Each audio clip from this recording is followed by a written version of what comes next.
Okay, so we have heard a lot of theory regarding concurrency, but where is the code? So now is the time to plunge into the coding aspect of it. Okay, so basically, when you talk about concurrency, then almost all the programming languages offer you certain way to write concurrent program. And the most frequently used construct for that is called as a thread. So when you create a new thread, that thread can contain a logic, and that logic can be made to run in a concurrent mode. So guys, even if you look at your own sequential programs, which you might have written by now, in that sequential program also, there is one thread and that is called as main thread. So main thread is something which actually runs the logic which starts from your main function. Okay. Now, in your current main function or in any other function, you can just go ahead and create another thread. So that means you can start different threads, and all those different threads can start running concurrently. So let us take a look. Let us see a very simple example over here. So we can all see that there is a main function, and here we are printing something. And after printing this, what we are doing is we are doing new of thread. Now, as I already told, this thread is the programming language construct which will allow you to write concurrent program. So I'm not going to go into the object-oriented principles and all such sorts of things. However, if you have done our low-level design course, you will relate a lot with that. So in Java, if you go ahead and create a new thread, then you have to specify the runnable that it contains. So every thread needs to be told the logic that it should run. Okay, so inside every thread you have to pass an object, and the type of that object should be runnable. Now here runnable is just a simple interface, so I'll just show you a simple class that I have written. So I have written a class called as sequencer, and this sequencer implements this runnable interface. So if you look at this runnable interface, we are just going into the documentation of it. This interface contains a very simple abstract method. The name of the method is run. It does not take anything. It does not return anything. It will simply contain some logic, and that logic will be actually executed by the corresponding thread which contains this runnable. Okay, so you can even read this documentation, which very clearly says that when an object implementing interface runnable is used to create a thread, starting the thread causes the object's run method to be called in that separately executing thread. So in simple words, what it is trying to say is that if you create this thread T1, and if you do T1.start, then what will happen internally is that the run method, which is written inside the sequencer, that will be made to run. So you can see that when I have created this sequencer, I have made it to implement runnable interface. And whenever you implement runnable interface, you will have to go ahead and implement this method, run. So inside my run method, I'm just looping over from 0 to 9, and I'm printing those numbers sequentially from 0 to 9. That's it. That's all that I'm doing over here. Okay, coming back to this place, you can see here that now we can probably go ahead and read this code from beginning till end. So you can see that the first line is to print something starting main, and then we create a thread T1. We create a simple thread object T1. We create another thread object T2, which again contains another runnable, but this time this is a reverse sequencer. And here the logic is slightly different, because what we are doing is we are printing from 9 to 0. Okay, so that's what we are doing. And now here is the real thing. Here we are starting the thread T1, and then we are starting the thread T2. And after that, there is another for loop which is printing numbers from 100 till 109. Okay, now if you go through it, how will this program run? So in reality, what will happen is when I run this program, the main thread will come into action. the main thread will first print this line, which is starting main. And after that, two objects will get created, and they will get created in a sequential fashion. Okay.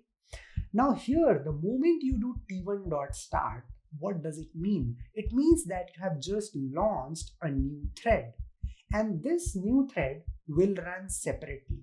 It will run concurrently. It will not be a part of the sequential flow of this main thread.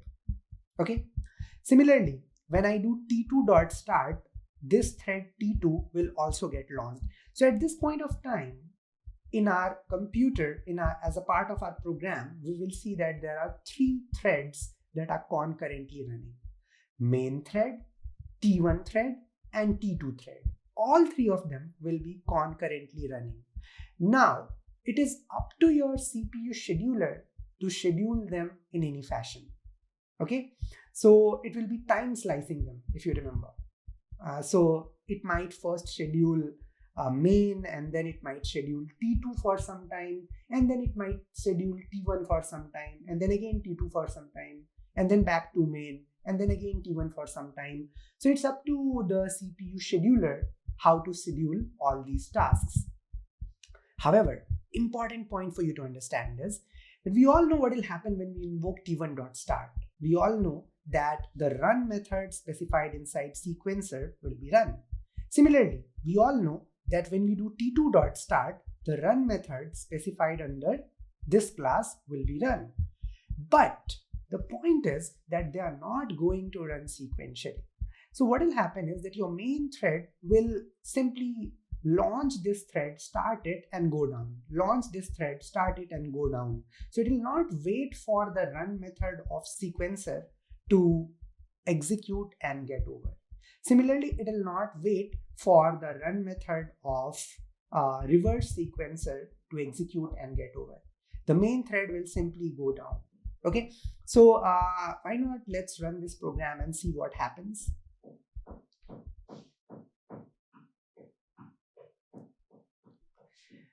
Okay, so upon running it, this is the output that we are seeing. Now let us try and understand why this output is something that we are getting. So of course, the first thing that will happen is we will print this line starting main. Okay, after that, these two objects have been created, and then the moment we did t1.start, the moment we did t2.start, we all know that two new threads apart from main thread have been brought into action. Now looking at the output, it seems that first we have printed 0, 1, 2, 3, 4. So it feels as if the run method of sequencer has run, because if you remember the run method of sequencer, it was supposed to print the numbers from 0 to 9. So it looks like it has printed 0, 1, 2, 3, 4, and after that my CPU scheduler allotted the time to some other thread. And can you guess what that other thread would have been? That other thread would be T2, because T2 contains reverse sequencer, which starts printing from 9 onwards. And it looks like that, yeah, it printed 9 here, and then again a context switch happened, and then the control came back to thread 1. And now thread 1, after printing 0, 1, 2, 3, 4, printed 5. And now, can you guess what would have happened after that? After that, the control would have come back to this particular main thread. So see, there are 3 threads in action. And if you look at the output, it is very clear that first T1 thread was scheduled. When T1 executed 5 iterations of this loop, then it printed 0, 1, 2, 3, 4. But before it could execute next iterations, a context switch happened and thread T2 got scheduled, which now printed 9. So basically you can see here that the CPU scheduler has done its job. It has scheduled threads at different time windows. And as I had already told you, this is not fixed, this is non-deterministic. So if I run this program over again, I can expect to see some other sort of output. And you can see that here. Because here the scheduling was done quite differently. Okay, so this was our first program in which we learned that thread is the most basic way in which we can write our concurrent program. We can basically create new threads from our existing program. Okay. So what we saw here was that a main thread was running, and from within this main thread, we created two new threads. Okay, you can create a new thread from here also, because we know that this sequencer is going to run as a part of T1. So from here also, if you want, you can create a new thread. You can create as many threads as possible. The only thing is that you should, of course, not breach the resource limit and all, but the point is that you have a flexibility to create a new thread. You can start it, and all that you have to do is, when you are creating a thread, you have to inject inside it a runnable. That runnable is nothing but object of a class that implements runnable interface, and it needs to have its own run method. Now, the moment you do thread.start, it is that run method which will get executed. When entire thing mentioned inside that run method has been executed, then that thread will be over. Okay, then that thread will be killed. Okay, so this is how threads run. Now, there is one important thing that I would like to say over here. So when you create different threads, they have their own set of local variables. So when you created this thread T1, you can see that these local variables, I is a local variable over here, and this is local to thread 1. Only thread 1 knows about it. Similarly, when you look at the other thread, then it encapsulates reverse sequencer. Inside reverse sequencer, you have another local variable I. Now this is also very, very local to thread 2. Only thread 2 knows about it. So basically what I'm intending to say is, you can have so many threads as a part of your program. Now those threads will have certain variables which are local to them. And at times they might share certain variables. That is called as shared variable. You know, the scenario is something like this, that let's say you, your friend, and your another friend, all three of you, you own your own house. Okay, and now the rooms inside house, or everything that is there inside house, that is local to you. The things that are inside your friend's house, it is local to them, it is private to them.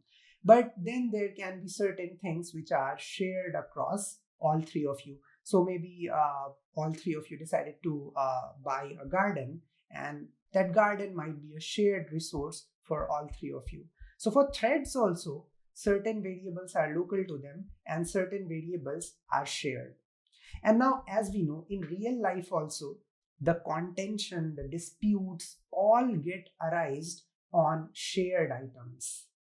So in the world of concurrency also, you will see where you have multiple threads, the contention, the disputes will definitely get arised on behalf of shared things, shared resources, and shared variables. So this is something which we will get to see in some time.